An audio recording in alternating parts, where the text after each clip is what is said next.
Our only condition.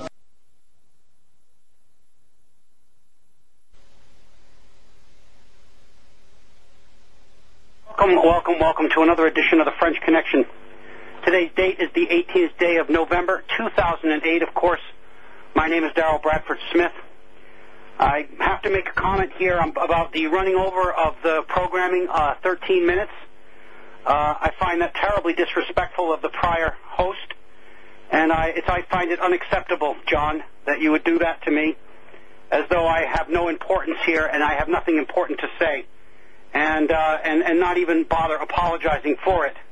I find it to be rude and unacceptable to me, and I expect next week that you will end your programming on the hour so that I can begin mine, because that is an important part of the contacts that I've made and an important part of the things that I need to do on this broadcast. And I will not accept it, you doing that to me any longer. It is the third time in so many weeks, and that's what I have to tell you now on air. Any of the people who've been waiting for the French Connection to come on air at 9 o'clock and my guest, I apologize to you for having to wait. Anyway, let's get right into the work here that we have to do. Today I have invited on board here somebody that I have worked with for some time. He is a truth teller. He was an Air Force officer and in the intelligence area of the Air Force in the United States, and someone who came upon the information, the truthful information about what we faced in the country. More importantly, he understood that the things that were happening to the nation were by design by a criminal group. What he discovered was that criminal group was organized around a segment of a religion or a sect within a religion. That sect happened to be a Zionist Judaism. And he also understood that not all Jews were participating, but many of them were giving blind allegiance to the crimes being committed by this group. He also understood many parts of the financial crimes that were happening. And what he did was he began to tell others about it, and he did it in a context of a Christian minister. Now, one of the things that people know on CII is that I want to bring people from every walk of life into this fight with me. I want to bring Christians and Muslims and Buddhists and Hindus and Sikhs and anybody out there who has an interest in freedom, has an interest in the truth, has an interest in raising their families in an environment free of tyranny, together, and have different views from different camps on how we can best serve those goals. And in order to serve those goals, what I have done here tonight is bring this friend of mine who I've interviewed before. His name is Texe Marrs. He is an author and a very kind man. I know his wife. I know him very well. And we've worked together for a very long time, and I have nothing but admiration for his efforts. And I'd like to bring him up right now. Texe, are you with me?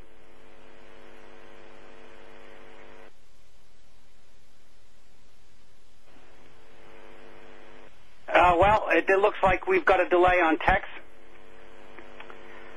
Anyway, the way this has turned out, ladies and gentlemen, is that Texe Marrs is going to be delayed just a second here because the engineer has been busy with the last program. So we have a little delay here again. On Friday, I want to let you know that I have a world-famous trends analyst, one of the most famous analysts of trend management in the world, has been quoted in hundreds and hundreds of newspapers and journals for his predictions on things in the world, and what he is going to bring for us on the Friday program is important information, very important information about what we face with this implosion financially, as well as the deterioration of our social structure. We have terrible things in our future socially, and it's important that we all understand that these things have been long in coming. And unless and until we can understand exactly what is in the future, what the future holds for us, it's going to be impossible to bring people together to fight with us. Texe Marrs, are you with me? Yes, I am, Darrell. How are you? Very well, Texe. Sorry for the delay. We had some problems with our previous programming. It ended late, so I got you up. I was just praising watching your work over the years and the things that you've been able to do on behalf of the truth for so long. And tonight you're with an audience of over 1 million here in the African continent. Many people from Islam who you have told me personally that you know are not behind 9/11 and many of the other things they've been blamed for, and that many of these people are very traditional, humble people that have been vilified by this criminal gang we've been fighting, Tex. And so what we're going to do is have a chance here to bring good tidings from America to a community who has been terribly slandered. And I maybe give you an opportunity now to maybe say hello to the listening audience. Well, Darrell, thank you very much, and glad to be with this audience. And it's wonderful to be able to speak the truth and not have to worry about filters and censors. And I will tell the audience that I've been very pleased to be your guest several times, Darrell. And never have you limited anything I said. In fact, if I can remember, you've always made it a point that you wanted me to tell the truth. Yeah. And I appreciate that, because there's so many people who are frightened or are scared. And here's the truth. And I'm afraid I have a very not a very pleasant message to give the Muslims. Here's the good news. The good news is that there is definitely a large group of Americans who very much want peace, who want to continue the spread of truth, who know very well that Islam is not the center of the world's problems. Certainly that 9/11 was not carried out by 19 Muslims. Who know that Iran and Iraq, Syria, and many other Islamic nations are not troublemakers or not warmongers, but very much want peace. Yeah.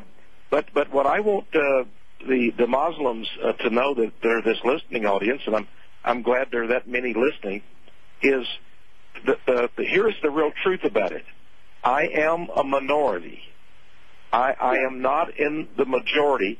The majority of Americans are under the hypnotic control of Jews.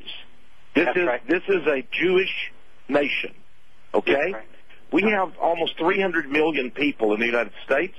Yeah. But most of the people are controlled by the news media, by Hollywood, by our movies, by our radio, and our television networks, and certainly by in Washington, D.C., the political establishment, our banking establishment, our corporate world. Everything is owned by Jews, controlled by Jews, and consequently, I want to tell people, and Darrell, this may be a shock to your listeners, but I want to tell them that most Americans hate Muslims, despise Muslims. Most Americans want Muslims dead, want them to go to hell, and will be happy when that occurs. Now, I say that because I am one of the perhaps 30 million Americans who do not want that. That's but right. I am a Christian.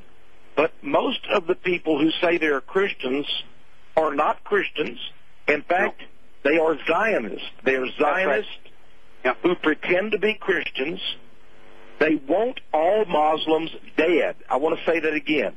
They don't want Muslims to go to paradise or heaven. They believe the Jews are a superior race on earth, and that Muslims all need to die and go away.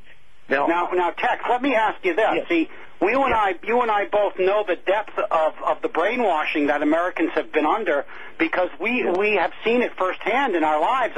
You cannot go to the United States today and not see the Islamic community vilified roundly in almost every broadcast of news, in almost every the movie that comes on. All of the programming for television is like this 24 show where it's the Islamic terrorists, or if there's going to be some kind of sick programming on TV, they're always blaming Islam.